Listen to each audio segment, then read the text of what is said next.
Emotional durability. It is something that is built through adversity. This trait is often defined as having the ability to withstand great emotional turmoil, having thick enough skin, metaphorically speaking, to endure the intangible yet very damaging effects caused by things such as isolation, rejection, and a litany of other things that people can experience in a world that seemingly doesn't care about them. It is very rare for someone to endure a massive amount of emotional pain and come out on the other side without some level of resentment or hatred. It is even rarer to come out on the other side of that pain with a burning desire to support, to love, to lead the people who caused you that pain in the first place. This is precisely why I think the most powerful quality that Naruto Uzumaki has isn't the monster fox inside him, or his bloodline, or his different flavors of Rasengan, but it is his emotional strength. Naruto has the most emotional durability out of any anime character, if you don't count Guts from Berserk. With this video, I want to do a different form of power scaling. Emotional power scaling. I want to explore Naruto's emotional durability and dive into just how incredibly powerful his most famous move really is. And no, I'm not talking about the Rasengan. You all know what move I'm talking about. In order to dive into Naruto's ability to withstand emotional pain, let's first look at the source of his pain. That f***ing swing. In all seriousness, Naruto has had to tank a lot of emotional damage as a child. He was orphaned since birth, so he already lacked any form of nurture and love from parental figures in his life. On top of that, he had a living nuke slapped inside his belly, which made socializing incredibly hard. During his most formative years, the entire village treated Naruto as a curse, like a walking disease, a blight that wasn't even worth looking at. The leader of the village, the man who was supposed to look after him, let this walking calamity that he knows can lose control and destroy the village at any moment be relentlessly bullied to the point where his only companion was an empty, lonely swing. Naruto has suffered since his birth. Outside of a few villagers who pitied and showed him inklings of kindness, he was rejected and maligned by the very people who revered his parents. Through no fault of his own, Naruto was treated as the very same monster that destroyed the village during the day of his birth. When a child has not experienced love for their entire life, all they know is isolation and pain. It can be very reasonable for this child to become jaded, defiant, and full of hatred. Naruto was introduced in the story as a delinquent, a rapscallion, a little nuisance to the village. In the early chapters, Naruto was shown to be a prankster. The very first page of the manga actually shows Naruto painting over the Hokage statue. Like any child starved for attention, he wanted to be as loud and as noticeable as possible, hence why he wears the bright orange outfit in a world of ninjas who are known to be hidden and silent. There was certainly a level of resentment he held for how he was treated, but he never let this hatred be his sole motivation in life. His ambition isn't geared towards destruction, but rather it's towards acceptance. Despite his antics, Naruto's primary goal isn't revenge against the people who hurt and rejected him all of these years. Instead, he wants to prove them all wrong. He turns all of that pain into motivation to reach the highest peak of the ninja world and become the most respected ninja in the village, the Hokage. He wants to show the world that not only were they wrong about Naruto Uzumaki, but to make sure that every outcast, every pariah, and everyone who has been through the same painful experience that he has been through, he wants to make sure that they all know that they're loved and that they do not have to feel that pain anymore. If no one was going to be their friend, then Naruto would be there first. If Naruto were to become Hokage, it would prove to the village that everyone was wrong about their perceptions of him, and it would prove to all of the other Narutos out there that they aren't hopeless. He wants everyone to know that they don't have to endure the loneliness and the pain forever. Naruto's dream world is one where no one has to sit on that empty swing anymore. If I were to power scale Naruto's emotional durability, considering all of the mental and emotional damage Naruto has sustained throughout his childhood, I would say his emotional durability would sit comfortably at childhood trauma level. He was not only able to tank the damage, but turn that pain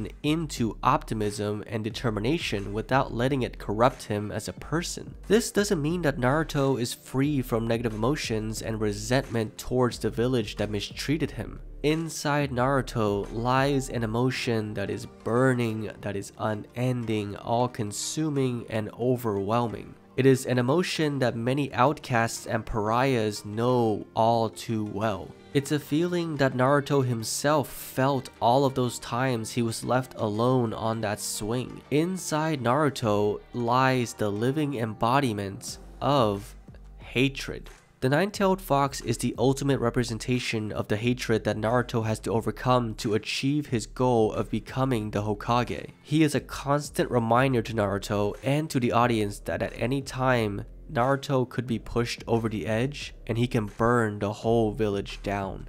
The fox is the devil on his shoulder, egging him into violence and hatred at every opportunity it can. And so, as Naruto was enduring a childhood of loneliness and isolation, he couldn't even acquire a moment of peace with this demon whispering inside his mind. Naruto was attacked both externally and internally throughout his entire life. Despite how validating it must have been to hear the fox acknowledge his hatred and pain, Naruto knows that his tempting offer of power, of retribution, of the easy way out of pain are nothing but lies. Lies spoken by a creature who was just as hurt as he was. Naruto has the emotional strength to resist falling into the comforting arms of hatred. Every day for the young ninja was a struggle to maintain his optimistic and chipper facade, all while acting as the dam between the village that hates him and total annihilation. In Shippuden, you see what happens when the dam cracks, when that seal breaks, when Naruto lets the anger he's been holding back get the better of him. All we get is chaos, violence, and pain. His resilience to hatred and ability to hold back his primal desire of rage and vengeance scales Naruto's emotional maturity and self-control to Tibetan monk level. Naruto's backstory was not unlike those of the foes he would later come to face. Gaara, Obito, Pain, and ultimately even the Nine-Tails himself. Underneath their evil actions, under all of their layers of hatred, were sad, lost, and lonely children. Children who just needed a friend to guide them along the way. Naruto was not only able to resist giving into his own hatred, but managed to use that strength to pull his villains out of theirs. And where did this strength come from? What was this power that he acquired over a lifetime of loneliness? It was a technique honed by experiencing the same amount of pain as your opponent. It's an extremely effective power that gets at the core of whoever you're facing. This all-encompassing power is known as empathy. They say that those who have been through the most pain are often the kindest. Nowhere is that more true than with Naruto. Naruto's radical empathy is and has always been his greatest strength. His empathetic AP was so high that with just one speech, he was able to drastically shift the worldview of multiple deeply radical villains. People who spent most of their existence hating the world and hating others, and just after a few kind words from Naruto, changed for the better. Naruto's words turned Gaara from an unstable walking disaster that no one believed was capable of love into a leader of his village and a unifier of nations during the war. His words morphed Nagato from a man who was obsessed over his own pain into someone who wanted to prevent further pain brought into the world. He changed Obito from a man who turned his trauma into the destruction of the world back into the young boy who shared his dream of becoming Hokage. One of his strongest feats of empathy was when he was able to befriend the living embodiment of hatred inside of him. This creature was the sole reason for the misery he's experienced all of his life. This thing took away Naruto's parents, it took away his childhood, and it took away any chance Naruto had at having a normal life. Naruto was emotionally resilient enough to look past the monster who ruined his life to see a lonely, lost creature. This creature spent his entire existence being attacked, imprisoned, and used as nothing more than a power battery. Naruto found a humanity in one of the most inhuman things in the world. Naruto was the first person in eons to bother learning the name of the Nine Tails. His name was Kurama, and he deserves love as well. Naruto's Talk no Jutsu, while memed as a cop-out resolution to a fight, is in my opinion his strongest and most meaningful attack. His speeches break through to the soul of the villain he fights. It utilizes Naruto's massive reserves of empathy to deliver a devastating blow to his opponent's entire philosophy and worldview, essentially turning them into a brand new person, a better version of themselves. This attack represents Naruto as a person. He was a victim of unfair circumstances who was put through pain and overcame that pain so that he could help others just like him. If we were to scale Naruto's level of empathy and how high his emotional AP is with Talk no Jutsu, I would say this scales him to the coveted Keanu Reeves level, if not higher, considering he has the ability to make even his enemies fond of him. This leads us to the last person that Naruto was able to turn to his side. The person whose hatred almost overpowered Naruto's empathy. The person Naruto spent more than half of the story chasing. That person, of course, being Sasuke Uchiha. If Naruto's strength came from his empathy, then it makes perfect sense that his final opponent in the original series is someone who channels their entire power from hatred. Sasuke Uchiha is Naruto's perfect foil. While Kurama was the living embodiment of hatred, Sasuke would be considered the champion of hatred. He is a man defined by his hate. The Sharingan feeds on powerful emotion, and hate is one of the strongest emotions of all. This allowed Sasuke to believe that in order to become stronger, he just needed to hate more. The curse mark on his shoulders served as his own nine-tailed fox, except instead of trying to suppress his hatred, he let it take over and dominate him, all with a single goal in his mind. His goal of taking down his brother Itachi fueled his hatred and consumed his life. Once Itachi passed away in the most one-sided handicap match in all of Naruto and the revelation of his intentions came to light, Sasuke's hatred didn't go away. Itachi's betrayal of the village and the Uchiha extermination plan were all done in service of the Leaf Village and for Sasuke's safety. Itachi was forced to be the villain to everyone, including his own brother, who he cared about more than the village and more than he did his own clan. Even though Sasuke now understood that his brother loved him all of this time and did everything for him, Sasuke aimed his hatred at the village that his beloved brother cared for so much. Hatred is a venom. It doesn't care about logic or reason. It only seeks to consume, to grow, and to destroy. Each time Sasuke focuses his hate onto something, he gets stronger, which gives him more reason to hate.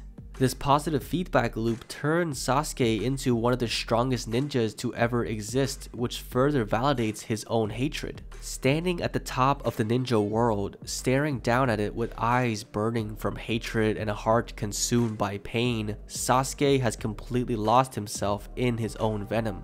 By this point, his hatred and edginess have reached a level unmatched by any other character in the series. Sasuke's pain and hatred shot right past the Hot Topic level, beyond the My Chemical Romance level, and straight into the Xbox Call of Duty lobby level. The only person who was able to help him conquer his hatred the only man who was able to break through the walls of his heart reinforced by years of pain, anger, and trauma was Naruto. Even though their physical fight ended in a draw at the cost of both their dominant arms, Naruto's words, his philosophy, and his empathy won the battle over Sasuke's hatred. Naruto's empathy is so much stronger than Sasuke's hate.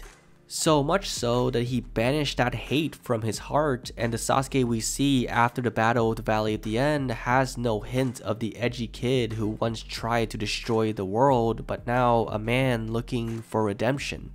We even see a visual representation of Naruto's empathy through his final Rasengan launched at Sasuke. All of the hands of the people he empathized with and befriended strengthened him. Meanwhile, Sasuke's lonely Chidori was only supported by his brother who would follow him to hell and back. Naruto and Sasuke's final battle, while it was a beautiful visual spectacle that would go down as one of the most iconic fights in anime history, was never about the physical display of ninjutsu, taijutsu, or fox mechs fighting giant samurai mechs. It was about a boy who has been through a lifetime of pain trying to empathize with another boy who has also been through a lifetime of pain.